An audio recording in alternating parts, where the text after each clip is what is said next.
Here we are, Alan, sitting in an upside-down world where it's Inception. It's a layer on a layer on a layer right now. Yep, that's how we like it. Layers, Did we record the show before? Did we record the show after? Is it Thursday or is it Wednesday? We don't fucking know. Is it Monday night? Nobody has an idea. I don't even know what year it is, honestly. Well, the one thing that we both know, it's exceptionally tough being a white woman. Let's start the show. Born in the land of Bowie, Maryland. Bred to be a fan of fucking Everton. Punch you in the eye and drink your rye. Sam Houston. Sam Houston? Arsenal fans have another Sam. AKA the fucking Gooner Graham. Smells of a lord. Looks great in shorts. Sam Graham, hey. Sam Graham. Fucking United!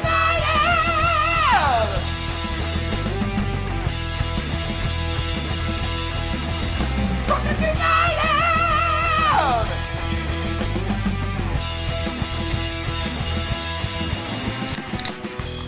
Hello and welcome to DU Does EFL Show, a biased, brief recap of the rest of the English Football League as told by two common American schmucks. I am your host, Sam Houston, and filling in for the mediocre Samuel Graham is a much better, my good man, Alan. Alan, how you doing, brother? Appreciate it, man. Dripping and pimping, maybe. Yeah! My brother in the drip, my fellow brother in the drip. Were we drinking before? Were we drinking after? Was this recorded before? Was this recorded after? Nobody knows. Nobody knows. And that's the beauty of this. Are you ready to talk about the rest of English football, Alan? Yeah, let's do it. I never do this. We're recording at the DU Public House just outside the nation's capital, and you can check us out wherever you get your podcasts.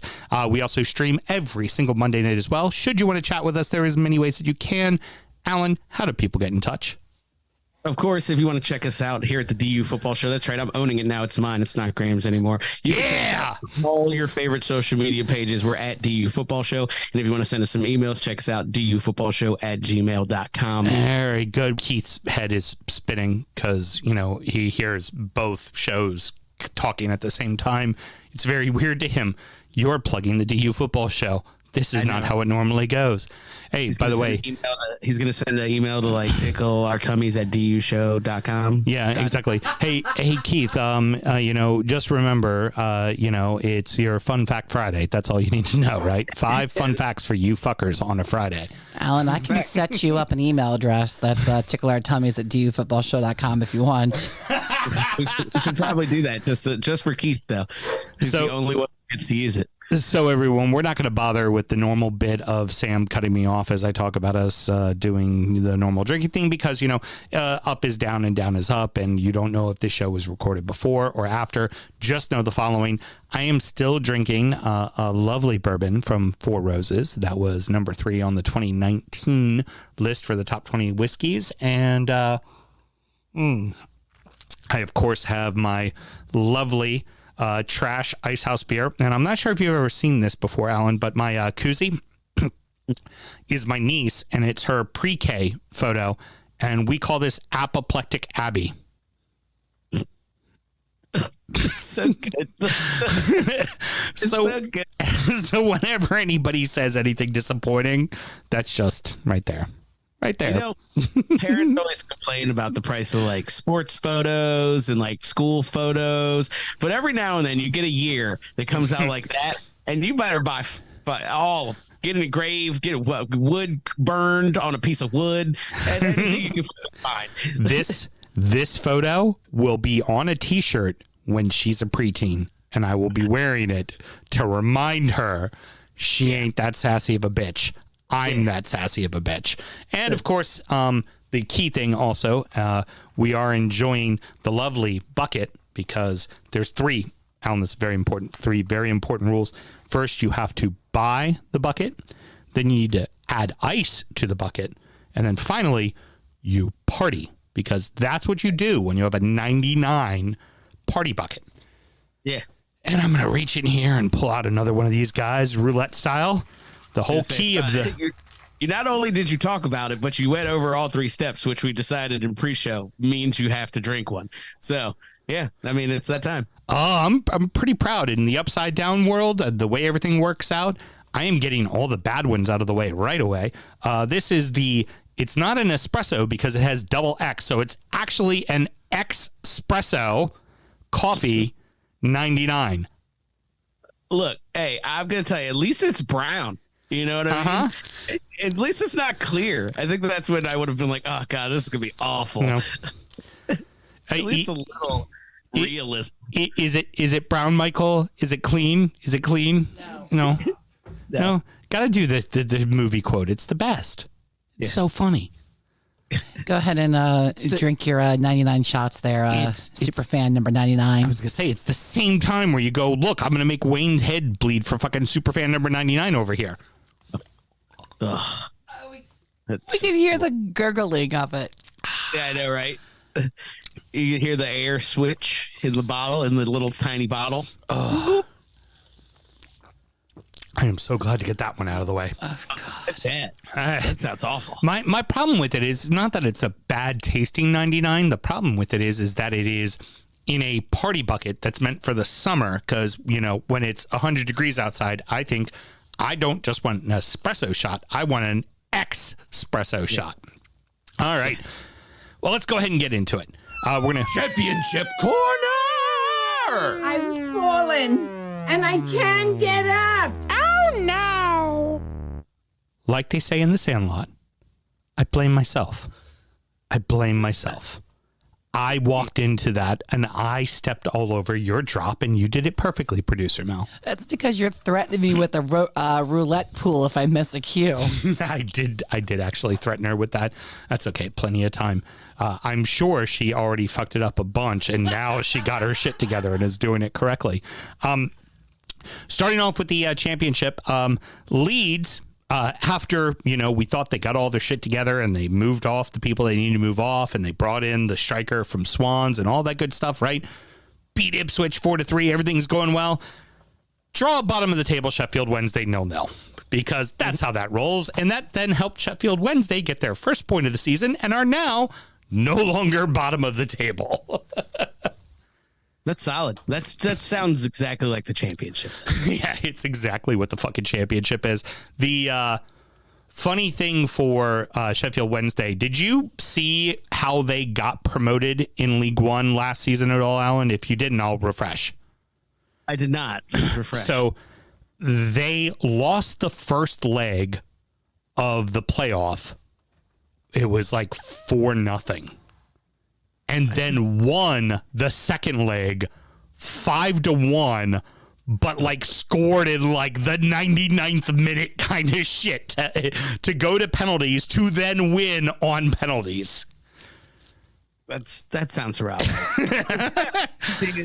Look, I know your team hasn't been down there, and you know, good on you. Mine's been down there twice in the last 2 decades or so. And boy, is it fucking nerve wracking. You want to stay out of that playoff as quick as you can because that shit happens and it happens all the time. Yeah, just random crazy shit. Well, you know what? You had that great Champions League winning coach, Rafa, there to steer you up right back up to the top flight again. Thank the Lord. Thank the Lord. He almost sent us fucking down to the championship when he was fucking coaching our asses. Keeping it rolling, talking about a team in the Northeast, because I figure we'll talk a little bit about clubs that are up there. This is a big one. The bottom team in the league is Middlesbrough, who lost to QPR 2-0. And Middlesbrough was a team that was in the playoffs, and a lot of people were picking to be an automatic promotion. They are in a bad way to start the season. Yeah, they spent, if I'm not mistaken, the last 2 years pretty close to the top. I think the year before last, they like narrowly missed automatic promotion and ended up in the playoff and ended up out.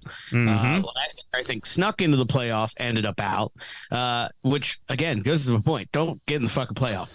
Get your automatic promotion spot if you can get it. Yeah, because the crapshoot. But hey, you know what? as long as I hang out down there, we'll be perfectly fine. We'll get a derby one of these days. We're about to talk about your favorite derby right now. Your absolute favorite team, your number one seed of teams. The reason why you love Jordan Pickford so much when he plays for Everton is Sunderland in a massive win, 5-0 over newly relegated Southampton. They kicked the shit out of them. Yeah, I was really. Well, look, I don't know what happened to Southampton after the wheels came off. Like, I know James Ward-Prowse left, so that basically to me they're a championship team now. So I don't know, but it seems like Sunderland shouldn't be battering them like that. But who am I, man? I don't know. I'm not Southampton. It was at the Stadium of Light, so the entire upper deck was empty, of course, because it's a giant stadium that nobody's at. All 8,000 fans, I'm sure, made themselves well represented. Now, I'm sure great. The one thing that I will say about Southampton, and then I actually kind of want to talk about Sunderland a little bit because you, as a Newcastle supporter, I kind of want to. We all know North London, and we all know, the Manchester Derby, and we all know, the Northwest Derby, and of course the Merseyside and shit like that. But I really want to talk about the Tyne-Wear. But for Southampton, they held on to Che Adams. Nobody wanted to buy, and they have Adam Armstrong, and they still have Bazunu playing in the net. Like, they got two guys that are probably going to score 20 goals each. Like, so they should get promotion. Like, looking at what the rest of the league is, because they should just be able to score a fuck ton of goals. Yeah, I mean, you would think so, but again, that's the thing. If you haven't really watched the championship or followed your team from the championship up, if you're following a kind of a more newly promoted side, it's brutal down there. There's more games. You're still in the cups. The football's different. There is no tiki taka down there. There is no Route 1. A lot of Route 1. There's you better buy the extra long shin guards. You maybe 2 pairs of socks because everybody's kicking the shit out of anything that moves, and it gets rough, man. I mean, you would think that's always the thought is with the parachute payments, the newly demoted side should probably come up fairly quickly, but it gets dicey down there. Sunderland is a perfect example. We'll get to them. Sunderland went all the way down. But the other fun thing you mentioned, like you talk about the style of play, it's Route 1 football, and then with it being Route 1 football, it's also then giant fucking old school English guys playing center back, and all they do, like you said, is they they're the dude that took away the knife from the fucking terrorist. I am Millwall, fuck you, I'm Millwall. Like, they are just right, proper, hard Englishmen, and the league down there just gets played so hard and so fierce. It's insane. Now, let's move on to the big thing. Sunderland, which is a city just north of you, right? Or just south of you? South. I guess they're southeast of us, of Newcastle. Yeah. And this is known as the Tyne-Wear Derby, and it's been a long time since the two of you have been in the same league. I think when they were up, you were down at one point. Why don't you kind of go ahead and just, you as a Newcastle supporter, talk to us about the Tyne-Wear Derby. Yeah. So, you mentioned it. We were ships crossing in the night, going up and down, in recent years, and we haven't played. I'm about to go out on a limb and say we haven't played since 2016, maybe, which is kind of wild considering the derby that it is. But like you said, one of the oldest, one of the fiercest, not only in England, but probably in Europe, would somebody would say. Oh God, yes, absolutely. One of the fiercest. Yeah, they're 12 miles apart, and it goes back to literally the 1800s. I think the first time they met was 1883, and then in the maybe 5 years later, competitively, formally in an FA Cup tie, I think it was 1888, if I'm not mistaken. Stretching my Newcastle history, but I mean, it's always been kind of a little bit of a local regional rivalry, in my understanding, and I'm not from there, so please, Geordies, if you're listening, don't skewer me. But my understanding is there was a little bit. Newcastle was the bigger city, so there was a little bit more of the elite in Newcastle proper, Right. and they were more royalists, and there was a lot of the normal working class still in Sunderland that ended up coming to odds from a merchant standpoint and a consumer standpoint, and a commerce standpoint, that they kind of those two regions started to split even more. And then their football teams obviously kind of grew out of that. There was a Newcastle East End and West End, and then those two merged and became Newcastle United. And then Sunderland has always had their Sunderland AFC. And then because of the kind of local regional rivalry that sprung up through the late 1800s and into the early 1900s, the football rivalry carried over, and you have, like I said, what is today probably one of the fiercest in Europe, that hasn't been played in a long time. So hopefully we'll see something here. Look, as much as I dislike them, I'd love to see them come up. Yeah, well, and that's in the early inclination of our show. This was something we talked about a lot when there was a time where Derby, we're like, hey, look, guys, North London, Merseyside, Northwest, time fucking where? Like, it's right there. It's like when you talk about those major rivalries in footy, up in that part of the world, there ain't a lot of fucking teams up there. There's not. You know, I do find it funny, though, before we move on, you talked about how, like, the upper class was in Newcastle. I think they all unified on one thing up there. It was probably Brexit. Anyways, moving on. That was in the late 1800s. Everyone in the region's eating shit from the South, and they still hate each other football-wise, but they'll love each other politically. So Preston sit atop the league at 4-1-0, still undefeated. Ipswich and Leicester are just behind them with 4 wins and 1 loss. So let's go ahead and move on to League One. One of our personal favorite clubs for myself and Mr. Graham. In fact, when we were over there, when we had a day off, we decided to go to Fratton Park because we had to fucking see Portsmouth play. Pompey still remain unbeaten as they won 3-1 over the Posh, which is great. Fantastic. I love that you guys actually went. That was probably a great experience. How is that fucking ground? Is it a shithole?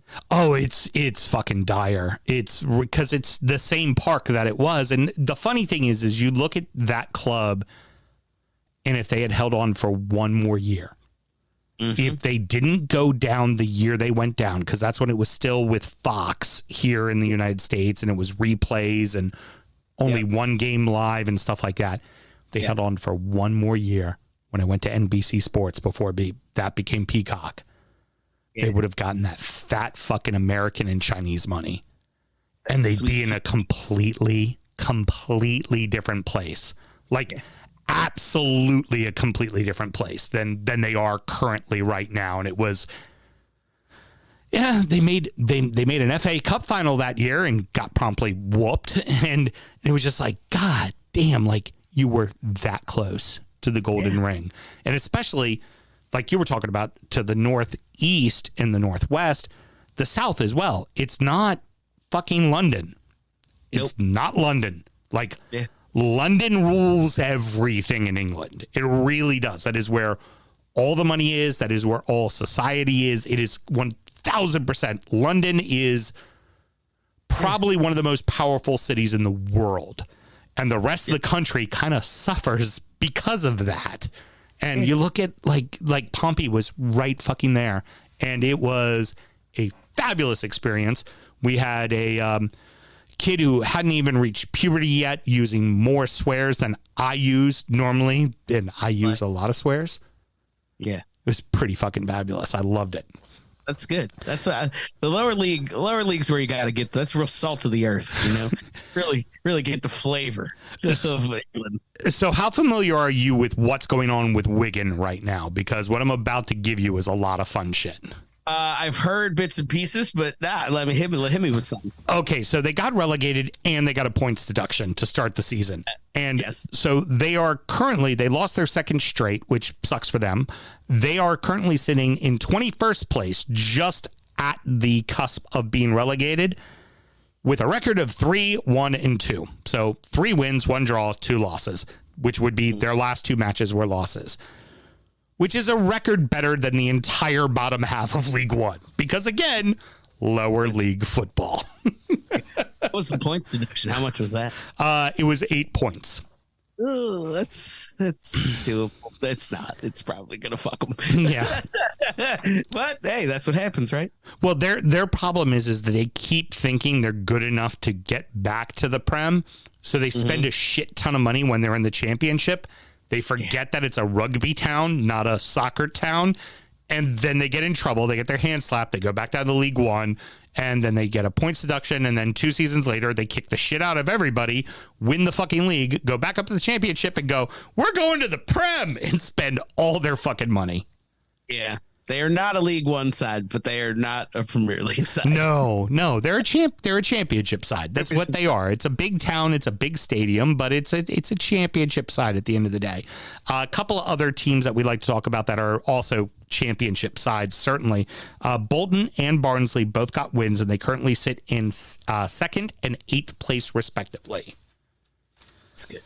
I like Bolton. The exact same opinion from us. We all are kind of just inadvertently rooting for Bolton here. It's like Barnsley, I could take a lead. But yeah. Bolton, You're like, yeah. Well, especially because Bolton, when we talk about the way that teams fall apart, like this team fell all the way to League Two, were almost liquidated. They barely hung on to not get demoted. They ended up being in 22nd place because it's 23rd and 24th that go down. They ended up being barely by just a hair. They stayed up, and then they won League Two, got up to League One. They've been around the playoffs now, and it's just kind of like, again, this isn't a Premier League side, but this is a championship side. This is a team that deserves to be in the championship. They got a big stadium. They're one of the original 12. It's just, that's where they should fucking be, right? So, yeah, we're just kind of ourselves this entire season. That's who we're next to Pompey. That's who we're rooting for. So let's go on to League Two. Our team of our heart, because a close personal friend of the show, Ben Kay, the head groundskeeper of Accrington Stanley. We love Aki, and unfortunately, Aki lost to newly promoted Notts County 3-1. And also, get this, Notts County currently top of fucking League Two, man. So they were like, yeah, fuck you, Wrexham. We're just going to go ahead and win the fucking League Two. Okay, yeah, that's fine. You won the National League. We don't care. Yeah. We're going to fuck with you. We're going to win the whole fucking thing. We're going to get promoted to League One, so you can fuck off. They had a good little rivalry, right? Yeah. So those past couple of years trying to get up. So yeah, that'll be good. Yeah. Notts County was the one that, if you remember the game against West Ham in the FA Cup where it was standing water and the fireworks got shut off in like the first 8 minutes of the match. That's Notts County. Yeah. Host of 4 monster truck rallies. Good League Two football right there, baby. Hell yeah. Another Northeast club. Let's go ahead and talk about another club up there.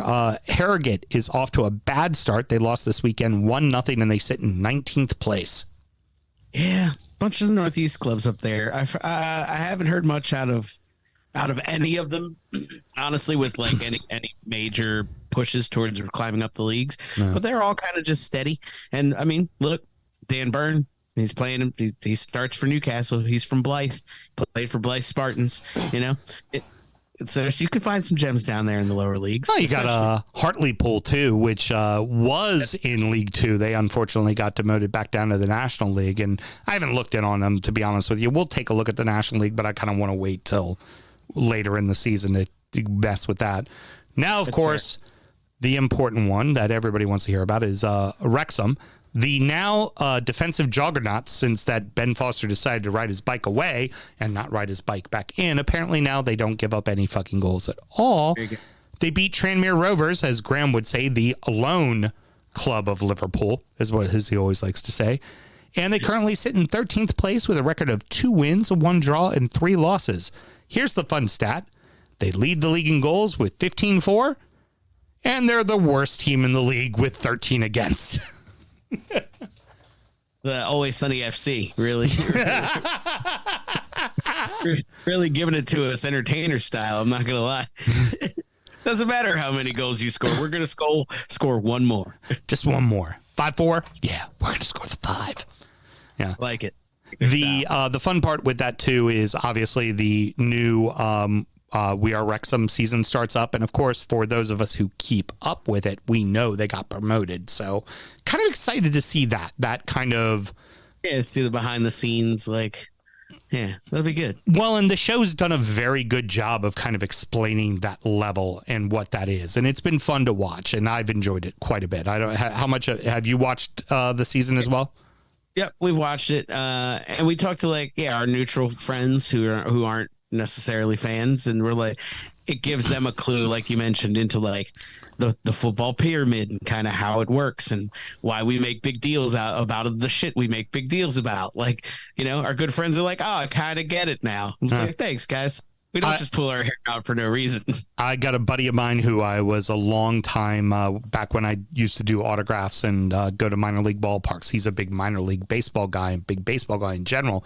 He has completely fallen in love with Wrexham, like 1,000%. Now it's like, you know what? Whatever gets you into the sport, man. I'm okay with it, man. Welcome to the fucking game, man. Yeah. Get ready to have your heart broken. Let's go ahead and take a quick look at what the next round of the League Cup is going to be. And those fixtures are going to be on the 26th and the 27th of September. There's a lot of Premier League sides playing each other. So we're just going to take a look at a couple of things. First off, Ipswich, who is right at the top of the championship, welcomes Wolves, who are right at the bottom of the Premiership. This feels like one of those kind of games where you're basically saying it's number 22 versus number 17. Mm-hmm. Kind of equal. It really is kind of equal. Yeah.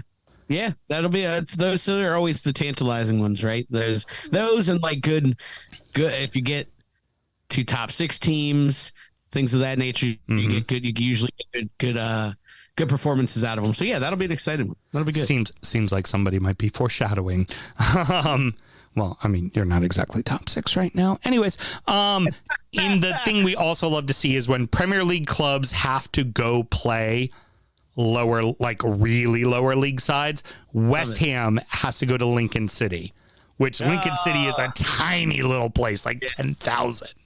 Yeah, that's the best, dude. Like, you always get the shit camera angles, and if you look, I tend to watch the crowd more on those games because you see some shit happening. Oh yeah, definitely. Well, and the fun part that people don't talk about as well when you're doing that game is a Premier League visiting clubhouse is at least respectable, right? A League One club visiting team clubhouse is like dirt floors with wood benches, no showers, and one trainer's table. Like, and you take somebody like West Ham, who is used to sitting in fucking Jaguar seats in their stadium, they're suddenly on a wood bench with a dirt floor and no heating and air conditioning. And then they go out and they play in this stadium where there's only 10,000 fans, maybe 1,000 of their own, on a field that is not perfectly pedicured, and they have to deal with that shit. And God forbid the lower team goes up 1-0. God forbid that happens. Mayhem. Absolute mayhem. Look, we've made it a pretty good business of ours in the last decade to going out to teams like Cambridge and Oxford away. And yeah, you're absolutely right. That's what happens when a bunch of guys who are used to getting rubbed down 30 seconds before kickoff fucking stroll into a place that looks like a goddamn jail cell with some lawn chairs in it and fucking told to get out there on a bone dry pitch. Well, and then you have a Hungarian keeper at Cambridge that just decides, I'm going to have me a day today. That's exactly what happened. 16 days. If you shoot, I'm saving it. I'm just telling you right now. You might get a goal, but it's probably not going to happen. Like he tells his defense to let in 20 shots so he can save 16. Be like, I'm feeling limber today. I'm going to knock them all over the post. Don't worry. We're good. Let's have some fun, boys. The magic of any cup, the league or the FA, honestly. Absolutely. Next one, the Foxes head to Liverpool. And I'll tell you what, Leicester's had success at Anfield in cup competitions. Yeah, that's always that's again a team that just went down, right? Liverpool's. I would say I said it. I think I said it the other day. Not rebuilding, maybe rebuilt. We'll see if they keep holding on, but they look pretty fucking good and to have filled a little bit of the gaps that they had last season. But yeah, always interesting. Yeah, always interesting. You have two teams a team that understands and is comfortable going to Liverpool. Yeah, going to a place like Anfield. Yeah, I think that'll be a good one. Yeah, that's going to be a fun one to watch. And then, of course, we have, as we talk about the Premier League clubs playing each other, we have another marriage-ending derby with Everton going to Villa. Everton never wins at Villa Park. Everton will lose. Even if you put your kids out there, Mel, you're gonna fucking win. I'm just telling you. You're not gonna start winning now. No, I mean, hey, look, we scored goals. That's congratulations. Baby Step scores goals. That's what we do. Baby Step scores goals. Do you want some money for your tooth fairy? No, I got cash. I bet you do. Anywho, Alan, just to continue the shitstorm that has been Newcastle's week of all the stuff that's going on, why don't you tell us who you're playing in the FA Cup? I mean, the League Cup. We got Manchester City, but we're at home? I guess. No. You're supposed to sound more convincing when you say we're at home. This is one of those things. It's like it's like you couldn't really write it with a script, right? Like you kind of alluded to the last week, but it's like Newcastle. You want to finish in the top four? Okay, you'll finish in the top four. Let's see what you guys can do. And fucking, we've had the hardest start to the season. We got City in a cup. And oh, by the way, what do you think of this Champions League draw? And they just slowly slide it into you. They might have spit on it first as they slid it in. They gave it to you pretty hard. You had audible gasps from other directors of football around here. There's the guy from fucking Eindhoven's behind us, like, Jesus fucking Christ. So here we are, guys. Poor bastards. Well, allow me to say that the run for Manchester City continues as they, play, falling off clubs in the League Cup early on. They just get the luckiest of draws all the time. It doesn't matter if it's home or away. They just get, they get the easy out. That's how it rolls. And not to mention, the EFL the next morning has to be like, oh, yeah, we put Norwich in ahead of Newcastle. So that draw shouldn't have gone that way, but they'll be fine. We should be fucking playing Fulham, goddammit. Just continuously, escalating the thought process that London just wants to fuck the Northeast on a regular basis. Look, I'm not saying there's a mountain of evidence or anything. I'm just saying every now and then one of them comes about and you go, huh. All right, that's going to wrap it up. Alan, thank you for joining us on the EFL show. What did you think, man? What's your thoughts? I enjoy it, dude. I don't start watching championship and like lower league stuff until like mid-season, and like I do tune into it, so it is nice to kind of get a little early season rub of it and get how things are going. But again, they play like 72 games. It's like an NBA season down there, so we'll figure it out mid-season. We often say in the championship they play 8,467 games a season, and the other fun part too is they play on Tuesday, and nobody plays on Tuesday. And it's like, what do we want to watch on a Tuesday in March? Do we really want to watch Liverpool or City play in the Champions League? Nah. We'd much rather watch like Fleetwood and Northampton downplay each other. We're like, Ipswich Barnsley, baby. Ipswich Barnsley. Give it to me. Fuck yeah. Give that shit to me. Put it right in my veins. Perfect. Well, thank you so much for joining us, everybody. That's going to wrap it up. As always, if you're a fan of some of these lower league clubs, please get in touch. Let us know what's going on with your club. We'd love to talk about them. But again, we're not able to watch everything. There's a lot of fucking games going on. Until next week, everybody. Goodbye. Born in the land of Bowie, Maryland. Bred to be a fan of fucking Everton. Punch you in the eye and drink your rye. Sam Houston. Arsenal fans have another Sam. AKA the fucking Gooner Graham. Stuff of my lord. Look straight in shorts. Sam Graham, hey. Sam Graham. Brooklyn United!